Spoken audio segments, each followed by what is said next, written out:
Meet Captain Cook. Written by Ray Murdy, illustrated by Chris Nixon.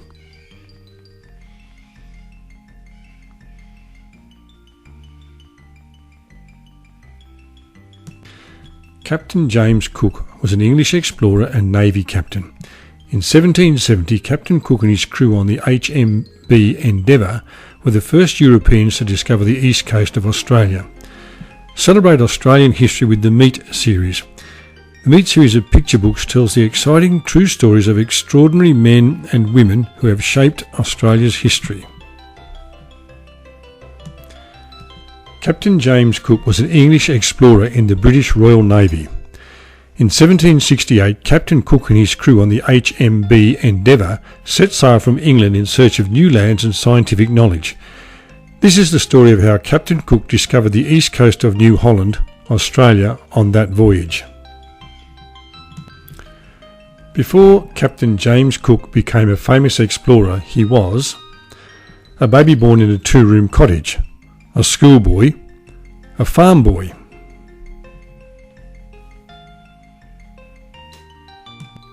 a worker in a seaside store, a sailor's apprentice studying at night, a husband, a father, and a mariner in Britain's Royal Navy.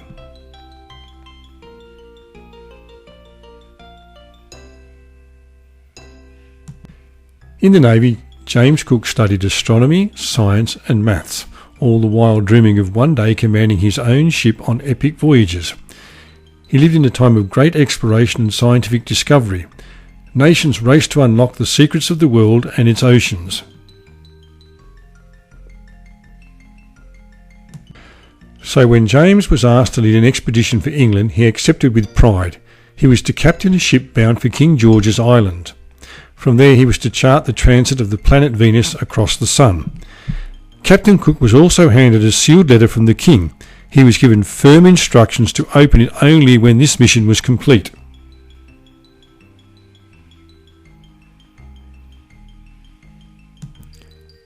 Captain Cook set about preparing for the expedition. For weeks he studied and planned and calculated.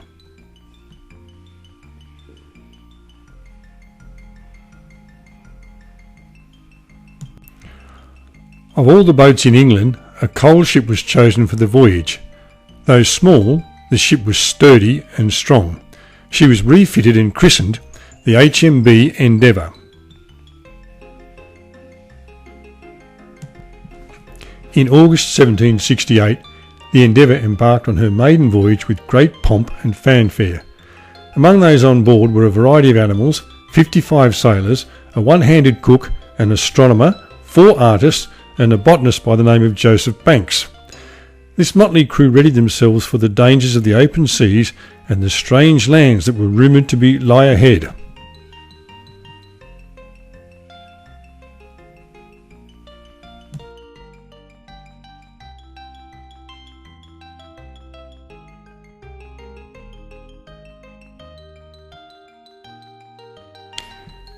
The Endeavour made her way down the coast of Brazil in fine weather. The crew caught sharks and marvelled at flying fish. Joseph Banks spotted penguins and collected giant kelp. But the tropics soon gave way to the violent weather of the South Atlantic. Captain Cook and his crew prepared for the challenge of rounding Cape Horn.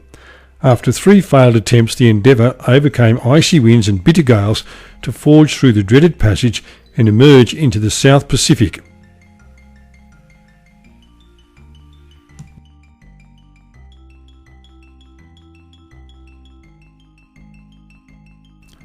After 8 long months at sea, the crew dropped anchor off the coast of King George's Island.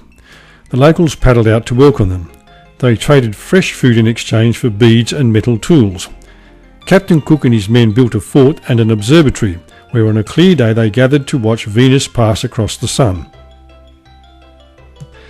At last it was time to open the King's secret letter. It revealed a new and most important task: to venture south in search of new land. The Dutch had already discovered New Holland and parts of the neighbouring continent of New Holland, but both were still unmapped, and there were whispers that the Pacific Ocean was also home to a great southern land, Terra Australis. Captain Cook was to find it and claim it for the king.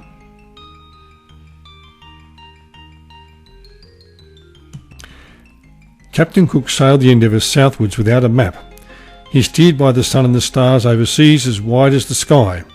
When no new lands were found, the Endeavour turned west, passing whales and seals and albatross. Supplies on board ran low, and without land in sight, the crew grew tired and homesick. When at last Captain Cook spotted seaweed and driftwood with barnacles, he was sure New Zealand was near. At New Zealand's Poverty Bay, Captain Cook and his crew faced fierce Maori warriors. Once an understanding was reached, the crew bartered for fish, lobster and even stingray. With fresh supplies on board, Captain Cook set about exploring New Zealand's inlets and bays. He surveyed its islands and completed his circumnavigation of the country in just 6 months.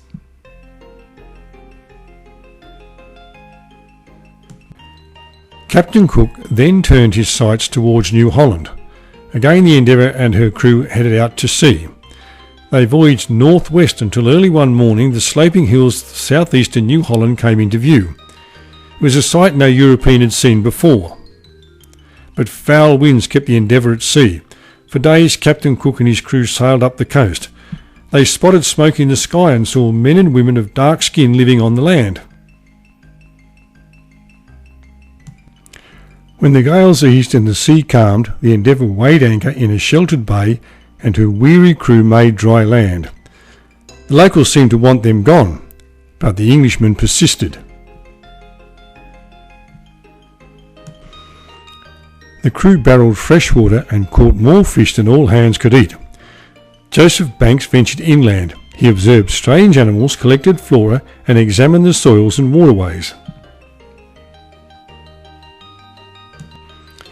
With his flagging crew, Captain Cook set sail, pushing the Endeavour onwards to map the east coast of New Holland. The further north the Endeavour went, the more dangerous her voyage became. Day and night, Captain Cook and his crew battled the narrow gap between land and reef, until one fateful night she crashed upon a coral bank.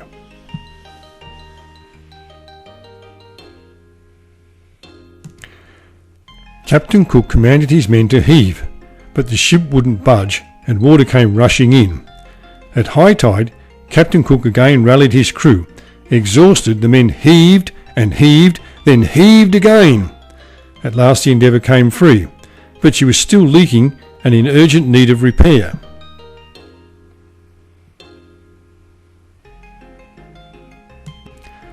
Three days later, Captain Cook found a harbour to beach his leaky ship and begin repairs.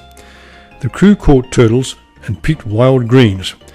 They saw straw-coloured wolves, fat alligators and a strange-looking beast with a long tail and hopped like a rabbit.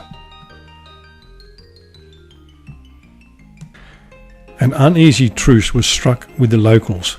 Fish were exchanged and new language was learned, including the word for the strange-looking beast. After several weeks the Endeavour was ready to set sail with the first fair wind. Captain Cook surveyed the land and its waters. From the very tip of the continent he plotted a course to navigate the Endeavour clear of danger and out to open sea. On behalf of England and King George III, Captain Cook claimed the east coast and called it New South Wales. It was now time to return home.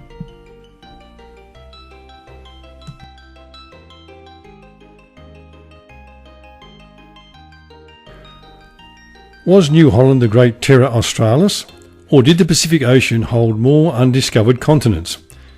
Captain Cook did not know, but he vowed one day to return and find out.